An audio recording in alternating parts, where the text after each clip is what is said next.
Éxodo capítulo 15.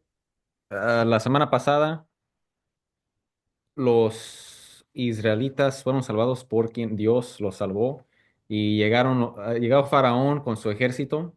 ¿Qué pasó con el ejército de Faraón? Quedaron hundidos en el mar, quedaron hundidos en las aguas y miraron la salvación del Señor. ¿Sí? Entonces, siempre hay que pedirle a Dios, ¿verdad? Ver su salvación en cada situación, no solamente en situaciones diarias, sino también en cuestión de nuestra salvación eterna, porque todos queremos entrar al cielo, ¿verdad?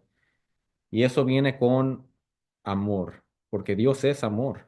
Si quieres estar en comunión con Dios, tienes que tener amor, ¿verdad? El día de hoy, el evangelio de hoy, es cuando Jesús le dice a los apóstoles, les doy un nuevo mandamiento, ámense como yo los he amado a ustedes. No hay un amor más grande que aquel que da la vida por sus amigos. Y eso es lo que hizo Jesús. Dio la vida por nosotros. O sea que nosotros no somos simplemente siervos de Dios, ¿verdad? Porque debemos de hacer la voluntad de Dios, sino también somos amigos de Jesucristo y hermanos por el bautismo. Ahora,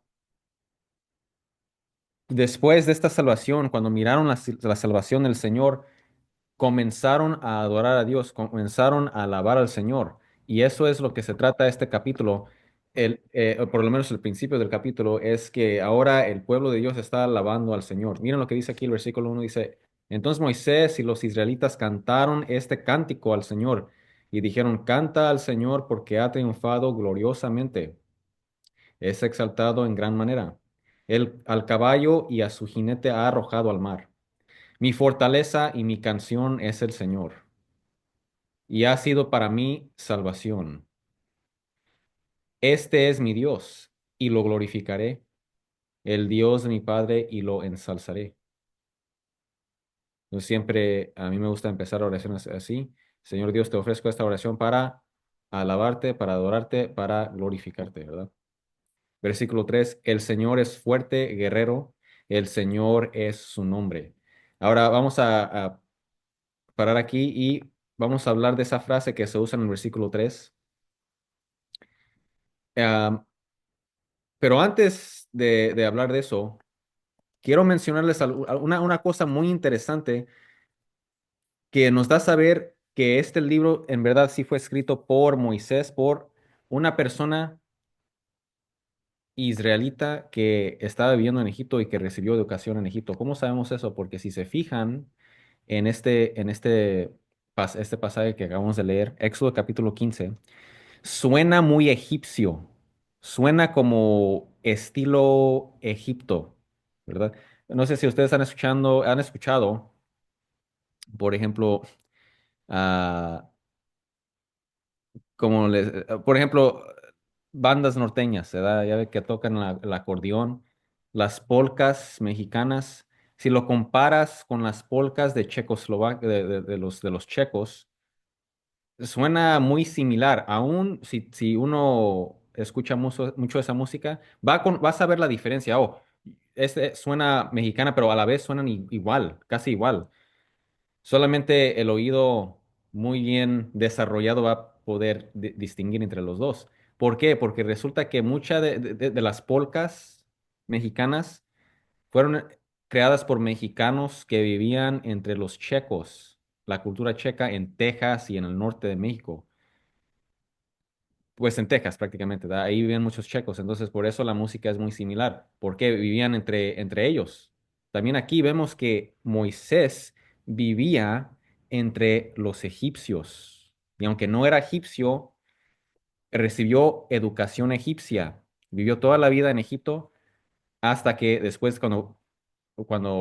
ya de grande, salió, vivió en Madián, ahí es donde conoció a su esposa, se casó.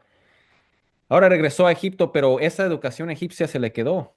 Esa educación egipcia de su niñez, de su juventud, se le quedó. Y ahora cuando hace esta poesía al Señor, cuando hace este cántico al Señor, es como estilo egipcio. ¿Cómo sabemos? Miren, aquí dice, todo este pasaje es evidencia de que estos antiguos israelitas pasaron tiempo en Egipto porque sigue las costumbres poéticas egipcias. Habla de la mano derecha del Señor y en lugar de la mano derecha de los faraones, porque cuando los egipcios hablaban del poder del faraón, ellos hablaban de la mano derecha del faraón. Ellos están usando la misma frase, la frase la mano derecha que quiere decir poder, lo están usando, pero se la aplican a Dios, el poder de Dios, la mano derecha de Dios. No es que Dios tenga un cuerpo físico y tiene mano derecha, no, sino quiere decir poder. Por eso decimos que Jesucristo está sentado a la derecha de Dios Padre. No es que Dios Padre tenga una mano o un lado derecho. No tiene cuerpo físico ni cuerpo espiritual, ¿ok? Sino quiere decir el poder de Dios.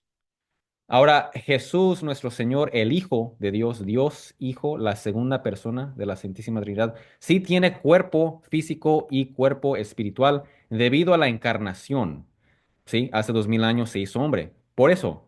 Pero antes de eso, el Hijo tampoco tenía cuerpo físico ni espiritual. Éxodo capítulo 14 am, tiene una cuenta detallada, mientras Éxodo 15 tiene una cuenta poética y más breve, ¿ok? Esto concuerda con, por ejemplo, si vemos la inscripción de Cádiz, esa es una inscripción escrita por los egipcios que tiene lo mismo, tiene una cuenta larga y detallada y luego tiene una cuenta más breve, más corta. Entonces, sigue el mismo orden que lo que vemos, por ejemplo, en la inscripción de Cádiz, que fue escrito por los egipcios. Y también ambas tienen la misma estructura, porque comienza con el ejército protagonista marchando, ¿sí? Luego, es decir, en este caso los israelitas, luego son atacados por sorpresa. Vienen de repente los egipcios a atacarlos. Pero luego un ser divino viene a ayudarlos, en este caso, Yahvé, Dios, Dios Todopoderoso, el único Dios, ¿verdad? El único Dios. Y luego hay un contraataque con fuego, y eso lo vemos también cuando van pasando por las aguas, sale el fuego ahí en las escrituras, y finalmente con agua, es decir, viene el agua, viene un contraataque con agua. En este caso es cuando son hundidos el ejército de Faraón en el agua. Y luego se finaliza con un cántico de alabanza. Nos sigue el mismo orden de lo que vemos en inscripciones egipcias. ¿Por qué? Porque pues Moisés y todos los demás también vivían en Egipto y agarraron de las costumbres egipcias, ¿sí? Del estilo egipcio de escribir poesías, ¿ok? Y me gusta mucho este versículo, Éxodo capítulo 15 versículo 3 dice, el Señor es un fuerte guerrero. En hebreo literalmente dice, el Señor es hombre de guerra. El Señor es hombre de guerra. El Señor va a guerra en favor de su pueblo. Y ahí está el amor de Dios, ¿verdad? Que siempre nos protege. Y un día vamos a saber en cada momento cuánto Dios nos protegía, todas las cosas que no sucedió gracias a Dios. Eso lo vamos a conocer un día. ¿Por qué Dios protege a su pueblo? Él es un hombre de guerra. ¿Sí? Esa es una frase muy fuerte. Me gusta mucho ese versículo. El Señor es un hombre de guerra. El Señor es un hombre. Ahora, hay unos, quizás ustedes conocen algunas personas que no creen en la Santísima Trinidad. Dicen creer en la Biblia, pero no creen en la Santísima Trinidad. ¿Cómo es eso? Si la Santísima Trinidad está en el Antiguo y el Nuevo Testamento. Bueno, malinterpretan versículos. Por ejemplo, ellos dicen, mira, aquí dice, el Señor es hombre de guerra. No dice que el Señor es hombres de guerra, no dice plural, hombres de guerra, dice hombre de guerra, singular, hombre. Entonces eso quiere decir que Dios es solamente una persona, no tres divinas personas, como dicen ustedes trinitarios. Entonces está la pregunta, ¿esta frase refuta la doctrina de la Santísima Trinidad? No, no. Porque si lo quieren tomar de ese modo, tan literal así, ¿por qué no hagan esta pregunta? ¿El Señor es un hombre? Y ellos van a decir, no, no, el Señor no es un hombre, el Señor es Dios. Ok, entonces, ¿por qué dice el Señor es hombre de guerra? Es una frase simbólica, no quiere decir que la naturaleza divina es una naturaleza humana. Obviamente son dos cosas distintas.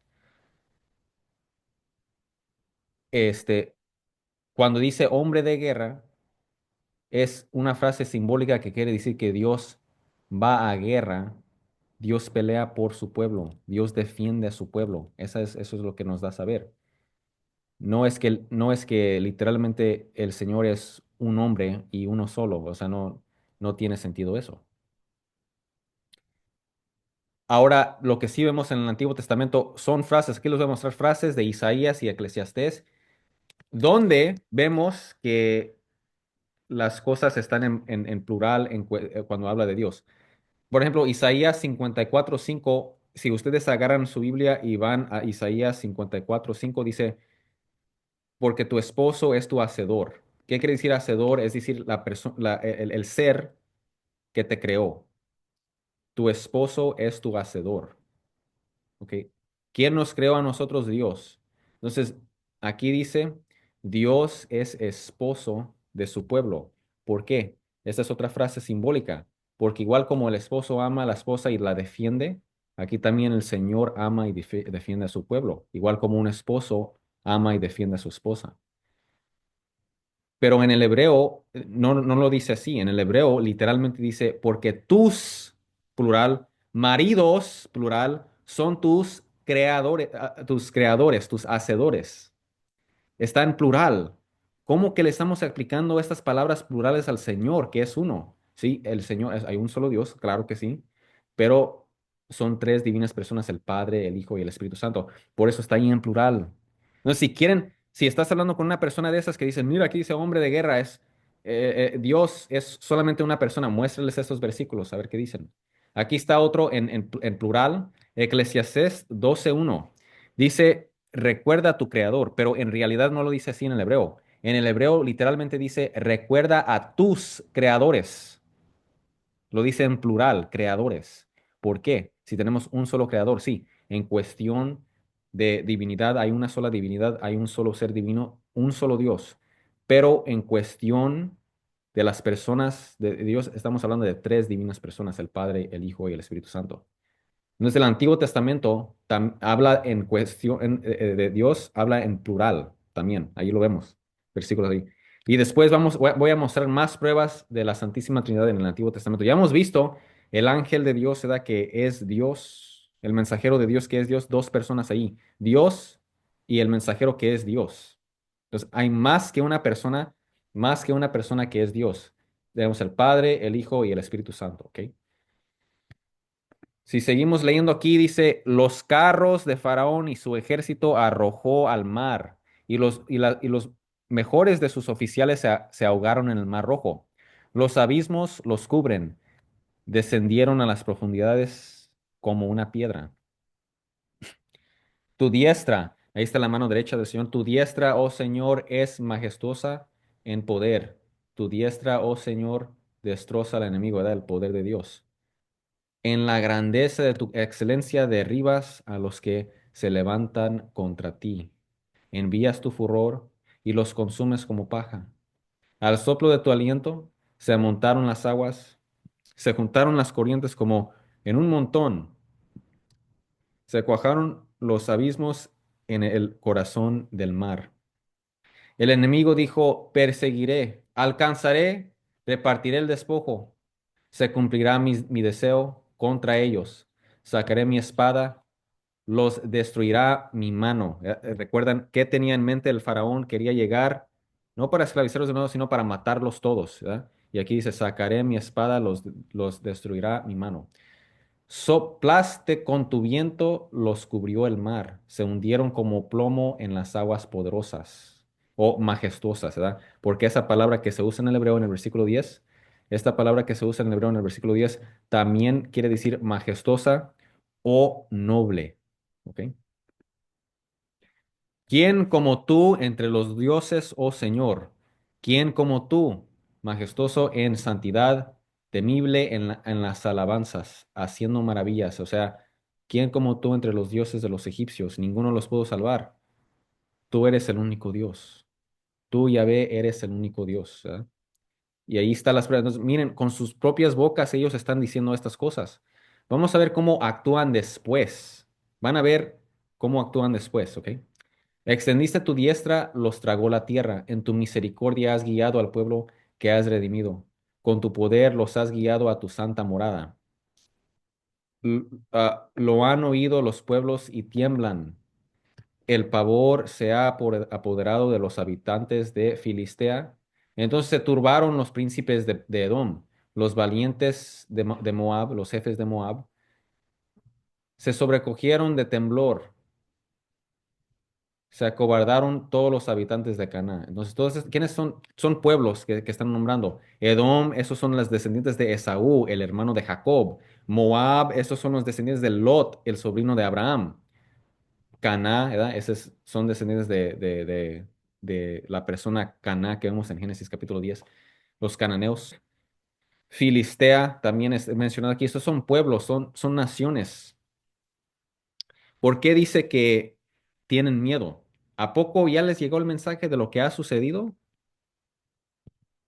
¿Tenían celulares en esos tiempos para subirlo a Face o qué está pasando allí?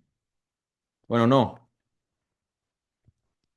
Es posible que esté hablando de las plagas, la información quizás de las plagas ya se extendió, o también puede estar hablando de esto, de lo que sucedió con el mar, ¿verdad? Cuando Dios les dio salvación en ese momento. Pero ahora está la pregunta, ¿esto ya sucedió o están usando el tiempo profético perfecto? Esa es la pregunta. Porque hay algo en la teología que se llama tiempo profético perfecto. ¿Qué quiere decir esto?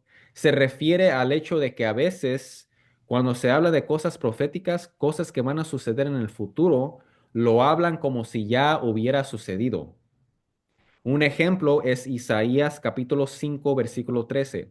El profeta Isaías en su tiempo, él le predicaba a las personas de su tiempo, a los israelitas, diciéndoles, miren, arrepiéntense, dejen de discriminar al pobre, al inmigrante, dejen de maltratar a las personas, dejen de derramar sangre inocente, dejen de adorar a dioses falsos, dejen esas cosas que van en contra de la ley de Dios porque si no serán exiliados. Es decir, van a venir otro pueblo, te van a conquistar, te van a sacar de tu tierra y vas a recibir ese maltrato, ¿ok?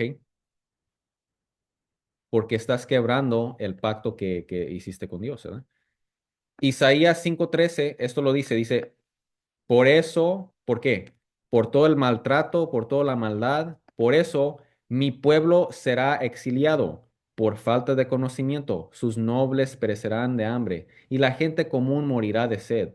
¿Sabían ustedes que esto lo habla como si fuera algo en el futuro, algo que va a suceder en el futuro? Pero ¿sabían ustedes que esto no está en el futuro? En el hebreo está en el pasado, como si ya hubiera sucedido. Dice, mi pueblo es exiliado por falta de conocimiento. Sus nobles am, perecieron de hambre. La gente común murió de sed. O sea, lo habla así como si ya es algo que ya hubiera sucedido, aunque en su tiempo aún no sucede. ¿Por qué? La razón es porque está hablando de algo del futuro, pero lo está diciendo como lo está mirando, o en una visión o en su mente. Él ya sabe lo que está sucediendo, él lo está mirando o en su mente o en una visión, en su mente o en una visión, y lo está escribiendo como lo está mirando. Entonces, eso se llama tiempo profético perfecto, cuando hablan de algo en el futuro que va a suceder, pero lo hablan como si ya hubiera sucedido. Terror y espanto cae sobre ellos por la grandeza de tu brazo, quedan inmóviles, como piedra, hasta que tu pueblo pasa, oh Señor, hasta que pasa el pueblo que tú has comprado. Es decir, el Señor los libró, pagó la deuda, están comprados y ahora ellos están libres para adorar al Señor. Nosotros también, nuestras almas son comprados. ¿Por quién? El Señor ha comprado nuestras almas en su sacrificio, ¿verdad? El Señor Jesucristo, lo que hizo por nosotros en la cruz. Tú los traerás y los plantarás en el monte de tu heredad, el lugar que has hecho para tu morada. Oh Señor, el santuario, oh Señor, que tus manos han establecido. ¿A qué se refiere allí? Se refiere al hecho de que después van a llegar al monte de Jerusalén, porque Jerusalén va a estar en un monte y ahí van a construir el templo y ahí va a morar el Señor, ahí va a estar presente el Señor. Pero esto también prefigura a nuestro Señor Jesucristo que va a venir después. De hecho, ya vino, pero en este tiempo de Moisés aún no viene el Señor Jesucristo. Cuando vino Jesús, vino con la plena presencia de Dios porque Él es Dios y siempre está acompañado por el Padre y el Espíritu Santo. Versículo 18, el Señor reinará para siempre. Amén. Versículo 19, porque los caballos de Faraón con sus carros y sus jinetes entraron en el mar y el Señor hizo volver sobre ellos las aguas del mar. Pero los israelitas anduvieron por en medio del mar sobre tierra seca. Ahora Miriam, la hermana de Moisés, dice aquí la profetisa. Miriam, la profetisa, ella era hermana de Moisés y también es profeta, pero como es mujer se le llama profetisa. Hermana de Aarón. ¿Por qué menciona a Aarón? ¿Por qué no dice hermana de Moisés? Bueno, sí es hermana de Moisés, pero menciona a Aarón para hacer una conexión con profetizar y hacer alabanza, porque aquí vamos a ver que va a empezar a alabar. Y sacerdocio, es decir, adoración. Entonces, con adoración viene alabanza y con adoración viene la palabra de Dios que vino por medio de los profetas, ¿verdad? Entonces, hay esa conexión entre la palabra de Dios revelada revelada para nosotros, revelado a nosotros la palabra de Dios y sacerdocio, ofrecer a Dios, hacer ofrendas al Señor.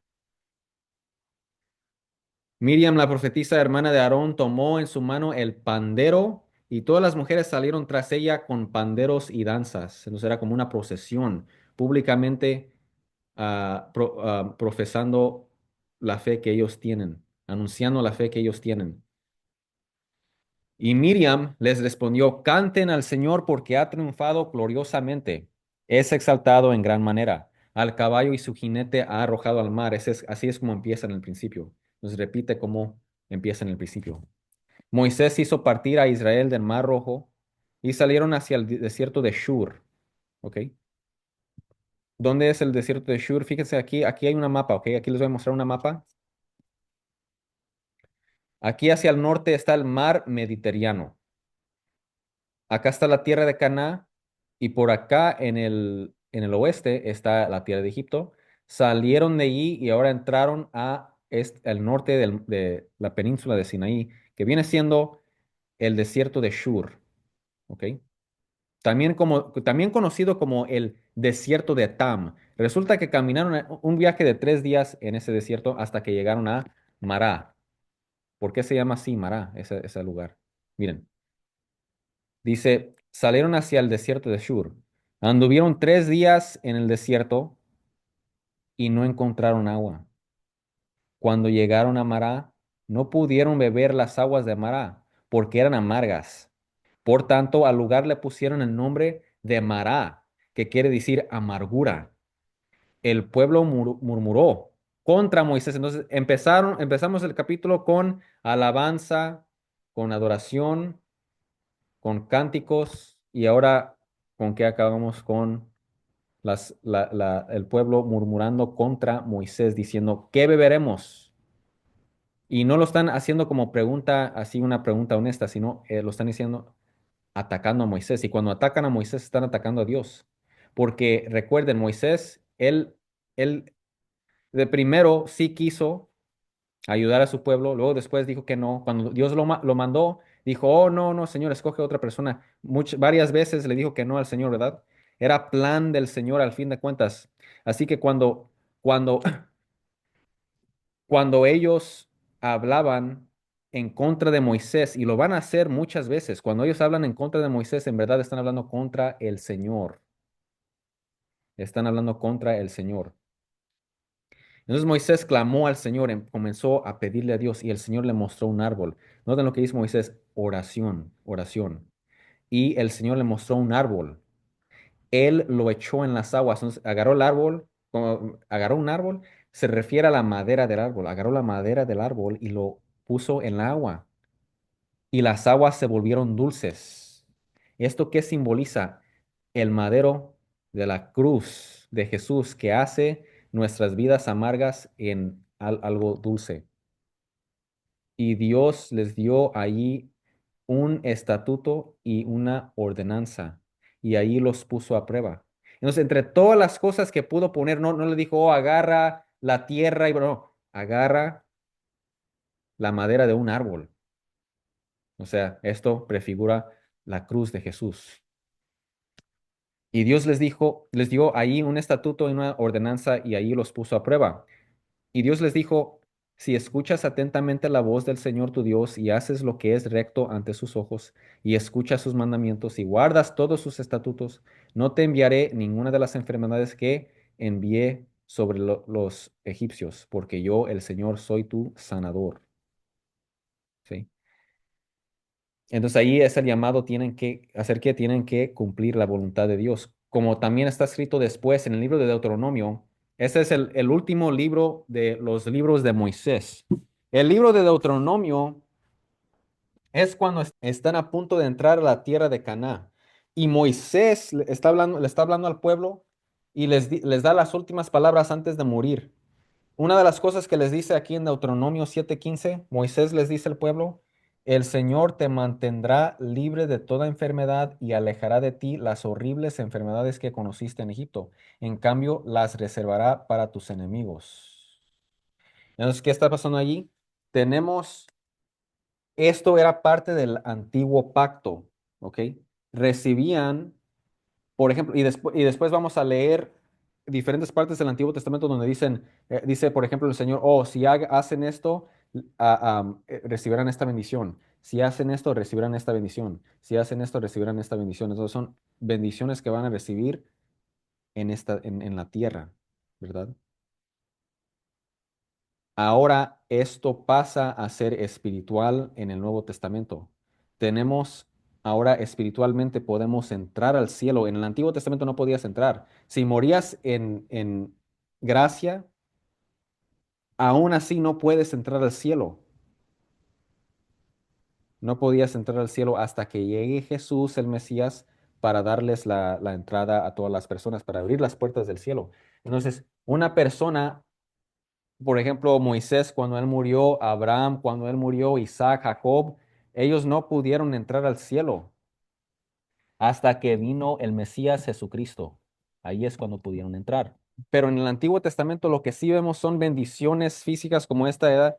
El Señor los protegerá o el Señor los mantendrá en tu tierra o el Señor les dará larga vida. Estas bendiciones que les daban físicamente. ¿Ok? En el Antiguo Testamento lo vemos. Y después, cuando ellos desobedecían al Señor, por eso sucedían esas cosas. Llegaban malas enfermedades, fueron exiliados, o sea, los sacaban de sus propias tierras. Am, ¿Por qué? Porque era parte del pacto. Si cumples lo que yo les digo, los mantendré en su tierra, etcétera, etcétera. Pero si no lo hacen, van a recibir el castigo. Ellos decían, oh, sí, claro que sí. Pero aún así, muchas de las veces había desobediencia. Entonces no piensen que, oh, bueno, tengo una enfermedad, es porque Dios me odia. No, no, esa no es la razón. Para todo hay una razón. Hay a veces, ¿verdad? Si uno está viviendo una vida en pecado, es para que uno despierte. Dios lo permite para que uno despierte. Pero si uno está en comunión con Dios y suceden las enfermedades, no es que uno debe decir, oh, bueno, es porque Dios no me quiere. Sino siempre hay que decirle al Señor, Señor Dios, ¿qué quieres que aprenda el día de hoy? ¿Qué quieres que aprenda de esta enfermedad? ¿Sí? Y luego también, ¿cómo puedo ofrecer mi enfermedad, mi sufrimiento a Dios? Porque Dios quiere que nosotros participemos en lo que hizo su Hijo Jesucristo. Su Hijo Jesucristo sufrió por nosotros. Nosotros recibimos la salvación, podemos entrar al cielo, recibimos el perdón de nuestros pecados, recibimos gracia, fortaleza, ¿verdad? Muchas más cosas. Dios quiere también que nosotros participemos en eso. Dios quiere que nosotros digamos, bueno, yo estoy sufriendo, pero voy a ofrecer este sufrimiento igual como lo hizo Jesús, ofreciendo su sufrimiento a Dios Padre, yo también voy a ofrecer mi sufrimiento a Dios. Y luego puedo agregar una intención. Puedo decir, por ejemplo, ok, mi hermano no se quiere arrepentir, está viviendo una vida muy mala, o lo que sea, voy a ofrecer mi sufrimiento para él, para que Dios toque su corazón.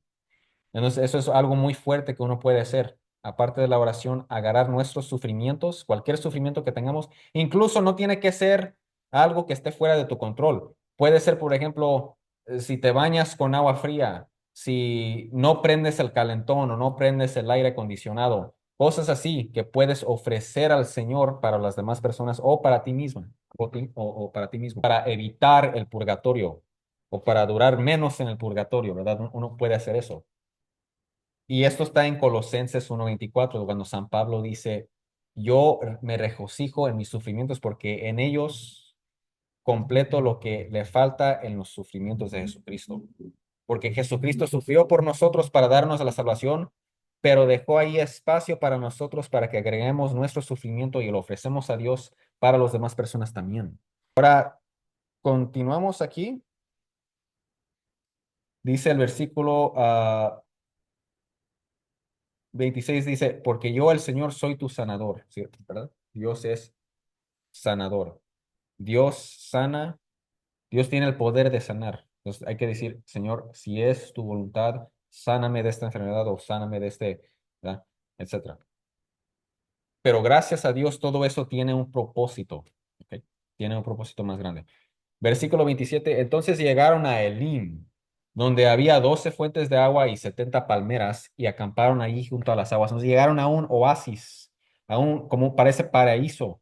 Llegaron a un punto aquí en Elim, donde había 12 fuentes de agua y 70 palmeras, un lugar muy hermoso, y acamparon allí junto a las aguas. Qué hermoso, ¿verdad? Bueno, después de la prueba viene ¿qué? La recompensa. Y eso es una verdad de la vida. Siempre viene una recompensa después, o en esta vida o en la siguiente, pero siempre en la siguiente, definitivamente. Hay que permanecernos firmes, siempre tener en mente el cielo, la resurrección, el día donde ya no va a haber sufrimiento, ya no va a haber muerte, ya no va a haber enfermedades, nada de eso. Todo aquí es temporal. Las 12 fuentes de agua representan los 12 apóstoles y las 70 palmeras representan los 70 discípulos de Jesucristo en el Nuevo Testamento. Entonces, esto representa la gracia de Dios en el Nuevo Testamento, ¿sí? Lo que experimentamos en el Nuevo Testamento. Y también representa el cielo, porque allí ese va a ser un paraíso para nosotros cuando lleguemos al cielo, primeramente Dios. Pero no se van a quedar allí los israelitas en la tierra de Elim, sino van a tener que partir de allí. Por eso continúa el capítulo 16. Dice aquí, partieron de Elim y toda la congregación de los israelitas llegó al desierto de Sin, que está entre Elim y Sinaí. Entonces, si miramos la mapa de nuevo, el desierto de Sin, ¿sí? Está hacia el norte del monte Sinaí. Está en la península de Sinaí, aquí. Aquí está el monte Sinaí, donde vemos, aquí donde dice monte Sinaí. Hacia el norte está el desierto de Sin. Entonces están ahora en el desierto de Sin. El día 15 del segundo mes después de su salida de la tierra de Egipto. Solo ha pasado un mes. Están en el segundo mes y miren ahora lo que va a pasar. Ahora miren lo que va a pasar, dice aquí. Y toda la congregación de los israelitas murmuró contra Moisés y contra Aarón en el desierto. Atacaron a Moisés, atacaron a Aarón. Los israelitas le decían, ojalá hubiéramos muerto a manos del Señor en la tierra de Egipto cuando nos sentábamos junto a las ollas de carne, cuando comíamos pan hasta saciarnos, pues nos han traído a este desierto para matar de hambre a toda esta multitud. ¿Qué es lo que están diciendo allí? Están diciendo, oh, cómo quisiera mejor morir en Egipto a manos del Señor. Entonces, miren, están atacando a Moisés, están atacando a Aarón, que ni siquiera era plan de ellos. Llevarlos ahí donde están era plan de Dios. Es Dios quienes están ellos atacando. Es Dios quienes están ellos atacando. Entonces, cuando tú haces la voluntad de Dios, cuando tú haces lo que Dios te dice, la gente te atacan a ti por eso, están atacando a Dios. Por eso hay que pedir por esas personas, ¿verdad? Y ellos tienen como dice por ahí, ¿cómo te atreves, verdad? Se atreven a tener el nombre de Dios en su boca.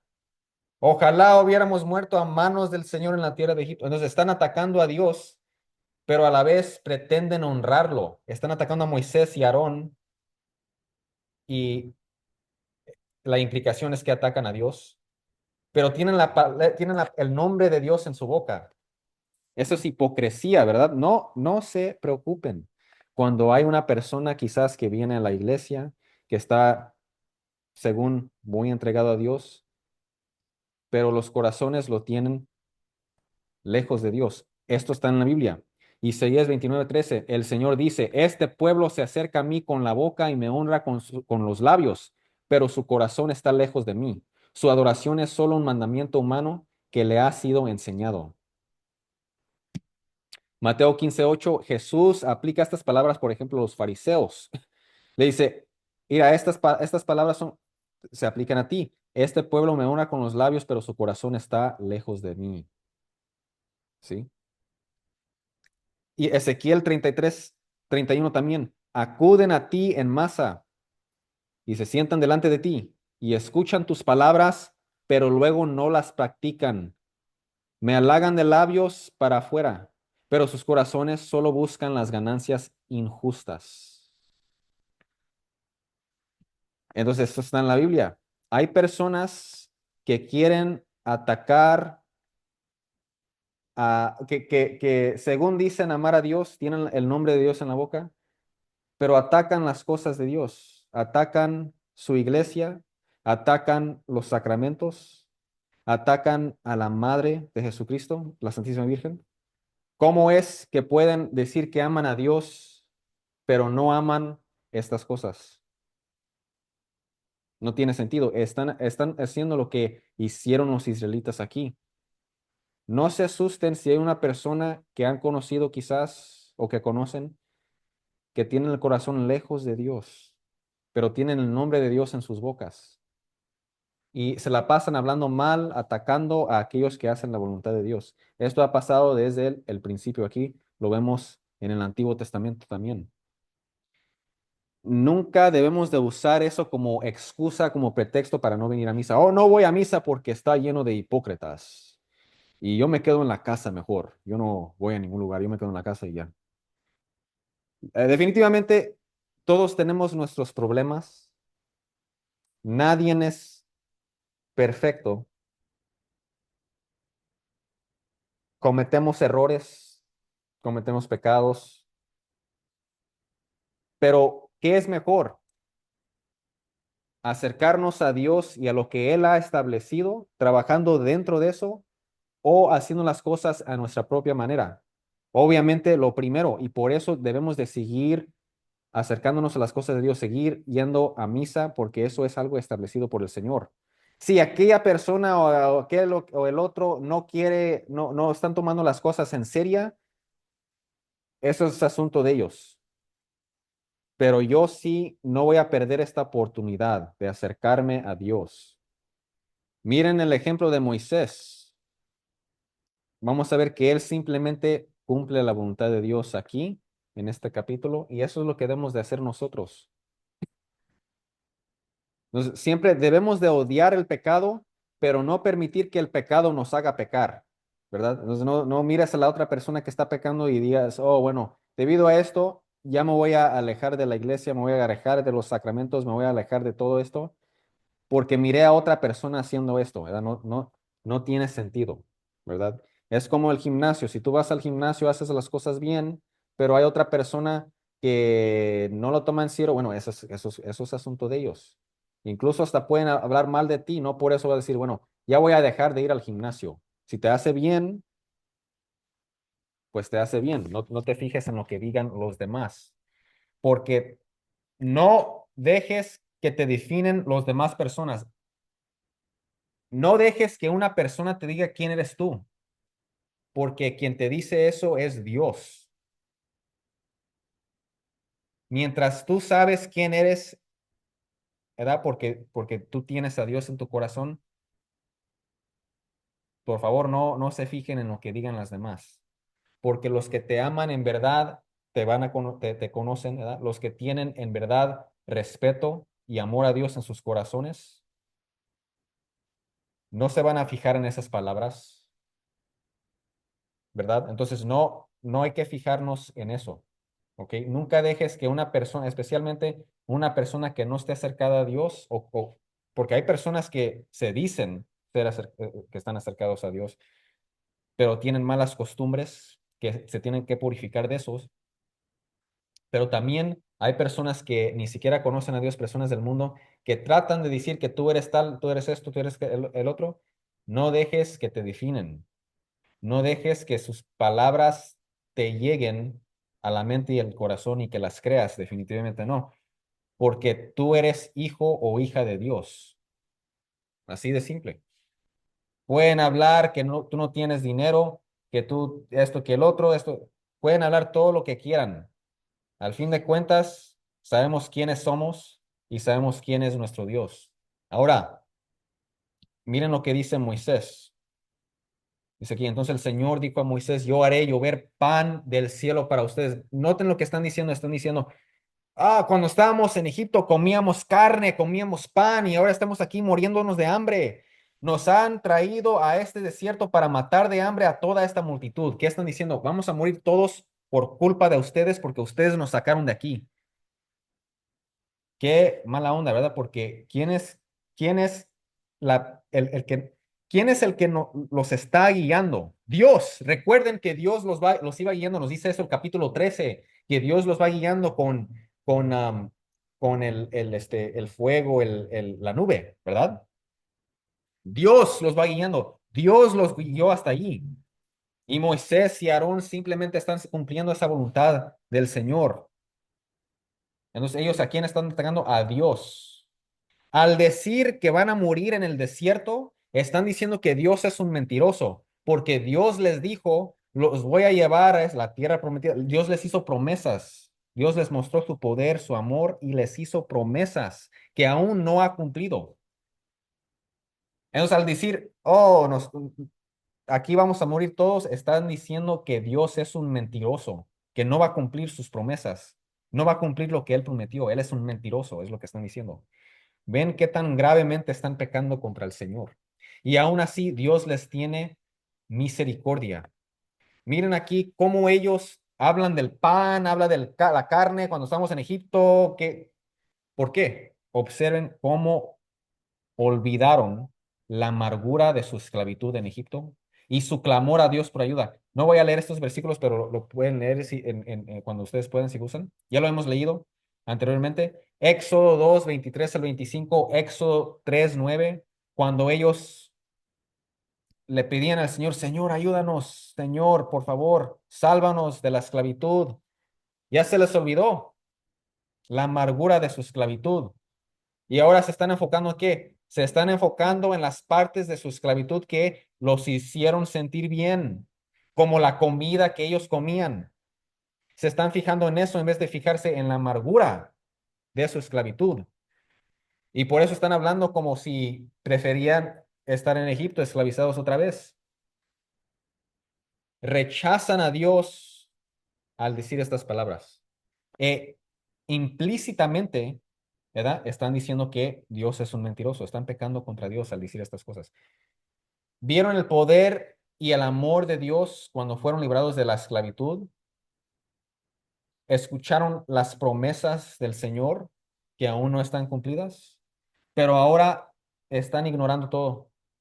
¿Por qué? Se olvidaron de Dios y de quiénes son en relación con Dios. Y ahí es cuando sucede el pecado, cuando nosotros nos olvidamos de Dios y o cuando nos olvidamos de quiénes somos en relación con Dios, que somos hijos, hijas de Dios, que somos amados por Dios, que Dios está en control de nuestras vidas.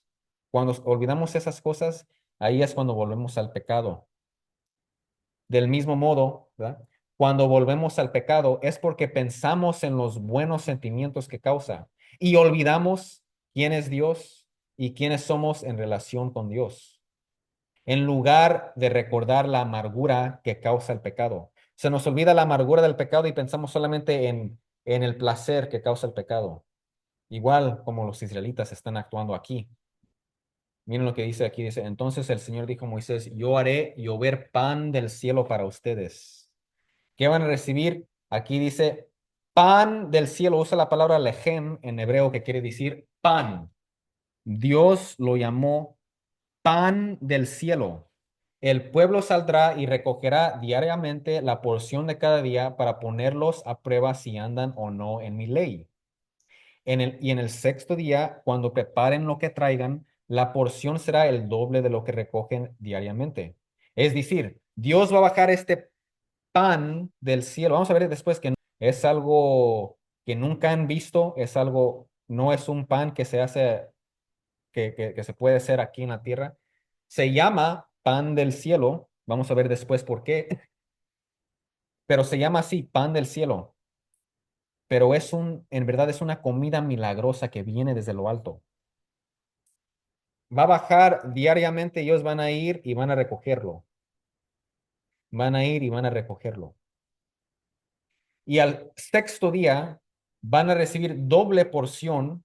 ¿Para qué? Para que el sábado descansen. El día séptimo van a descansar, no van a salir a hacer esas cosas, no van a trabajar para descansar. ¿Sí? Dice aquí, entonces Moisés y Aarón dijeron a todos los israelitas. Entonces Moisés y Aarón dijeron a todos los israelitas, a la tarde sabrán que el Señor los ha sacado de la tierra de Egipto. Pues otra vez van a ver la prueba que es Dios. No es Moisés y Aarón los que tienen los que están en control de esta situación, es Dios. Por la mañana verán la gloria del Señor, pues Él ha oído sus murmuraciones contra el Señor. Que somos nosotros para que ustedes murmuren contra nosotros. Nosotros no somos nadie. Y Moisés dijo, esto sucederá cuando el Señor les dé carne para comer por la tarde y pan hasta saciarse por la mañana. Estaban hablando de que comían pan, comían carne. Bueno, Dios les va a dar carne para comer por la tarde y pan hasta saciarse por la mañana, porque el Señor ha oído sus murmuraciones contra él. Sobre todo es contra él. Pues, ¿qué somos nosotros? Sus murmuraciones no son contra nosotros, sino contra el Señor, porque ellos simplemente están cumpliendo la voluntad del Señor. Ok, antes de continuar aquí voy a decirles algo. Noten aquí, después de salir de las aguas, después de ese milagro con las aguas que representa el bautismo, ¿qué sucede después? Reciben el pan del cielo. También nosotros, cuando somos bautizados, ¿qué viene después? La Eucaristía, el pan del cielo. ¿Sí? Por eso Jesús dice en el Nuevo Testamento, yo soy el pan bajado del cielo. ¿Y qué es la Eucaristía? Es el cuerpo y la sangre de Jesús. Es pan del cielo. El pan del cielo es la Eucaristía. Pan del cielo aquí en el Antiguo Testamento se refiere después, la semana que viene vamos a hablar, le llamaban maná, el maná que bajaba del cielo. ¿Eh? Pan del cielo fue dado a los israelitas en el desierto para sostenerlos hasta que llegaron a la tierra prometida que viene siendo la tierra de Canaán, la tierra de Canaán. Del mismo modo, estamos en el desierto de esta vida. Ellos van caminando por el desierto, igual como nosotros vamos caminando en el desierto de esta vida que tiene pruebas, al igual como ellos han experimentado pruebas. También tiene momentos, pues diversos momentos, ¿verdad? Pero también existen las pruebas, igual como ellos experimentaron pruebas, ¿verdad? Y Dios también a nosotros nos da el pan del cielo, que es la Eucaristía, para sostenernos mientras nos dirigimos a la nueva tierra prometida, que es el cielo. Entonces, el pan del cielo, el maná que bajaba del cielo en el Antiguo Testamento, era para sostenerlos mientras llegaban a la tierra prometida, que era la tierra de Canaán. Ahora nosotros tenemos nuestro pan bajado del cielo, el nuevo pan del cielo, que es la Eucaristía, pan milagroso, pan que uno no puede crear con las manos. Esto viene de Dios. Los sacerdotes, cuando lo consagran, ese poder de dónde viene de Dios, que hace el pan y el vino en el cuerpo y la sangre de Jesús. Ese pan del cielo nos sostiene mientras caminamos hacia la nueva tierra prometida, que es el cielo. Noten Antiguo Testamento, Nuevo Testamento, noten figura y cumplimiento.